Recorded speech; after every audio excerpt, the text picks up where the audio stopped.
Saudara-saudari, marilah kita mendengarkan renungan dengan judul Hukum Kasih yang berdasarkan pada Injil Matius bab 22 ayat 37 dan 38. Jawab Yesus kepadanya, "Kasihilah Tuhan Allahmu dengan segenap hatimu dan dengan segenap jiwamu dan dengan segenap akal budimu. Itulah hukum yang terutama dan yang pertama." Dalam nama Bapa dan Putra dan Roh Kudus. Amin. Saudara-saudari terkasih dalam nama Tuhan Yesus Kristus. 2 hari yang lalu kita mendengar Injil bagaimana orang Farisi menyuruh murid-murid mereka bersama-sama orang-orang Herodian bertanya kepada Yesus dengan tujuan menjebak. Rupanya orang-orang Farisi itu tidak puas sebab mereka gagal menjebak Yesus terkait membayar pajak kepada Kaisar. Dalam Injil hari ini, kita membaca bahwa Yesus telah membuat orang Saduki bungkam. Orang Farisi berkumpul dan seorang dari mereka adalah seorang ahli Taurat. Bertanya, mencobai Yesus. Katanya, "Guru, hukum manakah yang terutama dalam hukum Taurat?"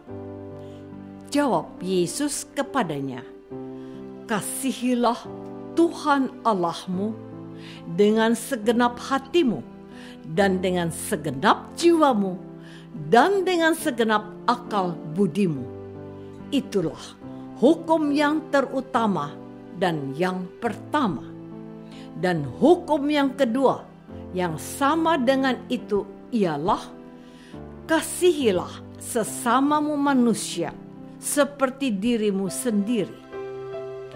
Pada kedua hukum inilah tergantung seluruh hukum Taurat dan kitab para nabi.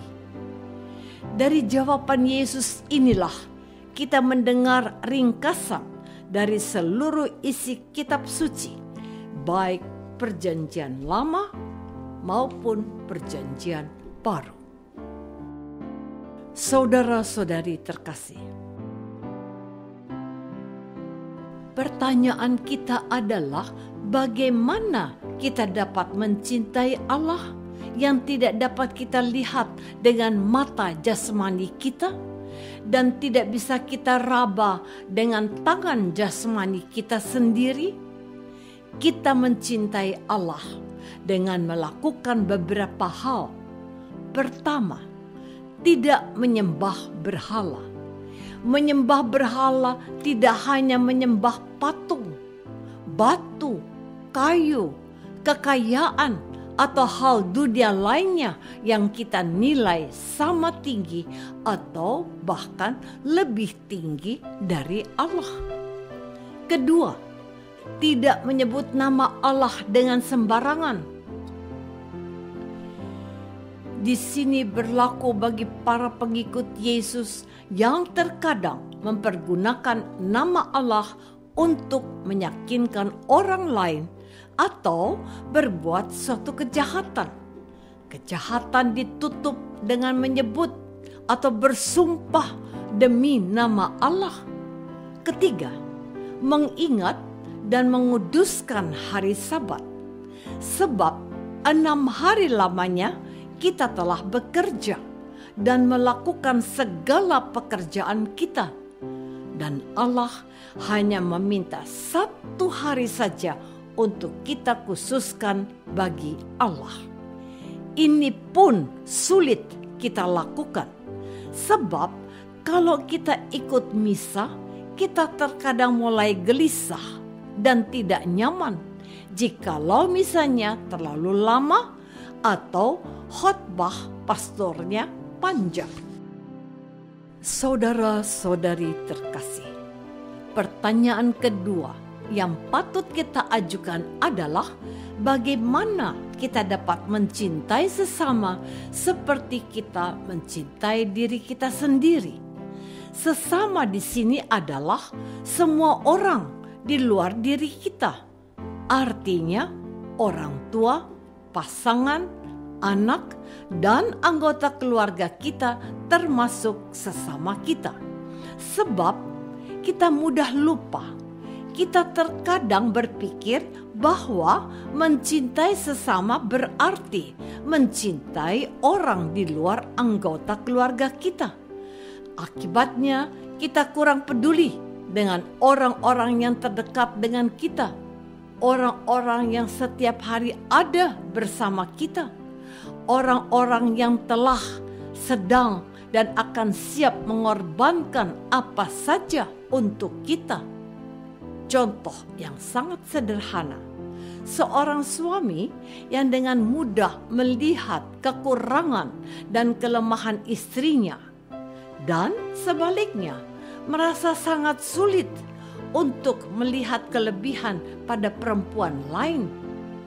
Demikian pula sebaliknya, seorang istri bisa dengan mudah melihat kekurangan suaminya, dan sebaliknya sulit melihat kelebihan suaminya. Sang istri lebih mudah melihat kelebihan pria lain. Dari sinilah muncul benih perselingkuhan dan perceraian.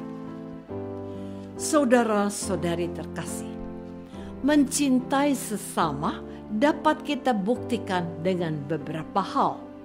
Pertama, dengan menghormati ayah dan ibu.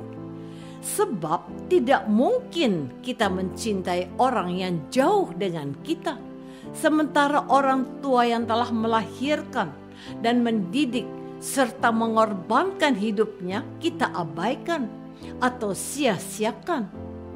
Ada banyak contoh di mana anak menelantarkan orang tuanya yang sudah tidak berdaya atau karena usia lanjut.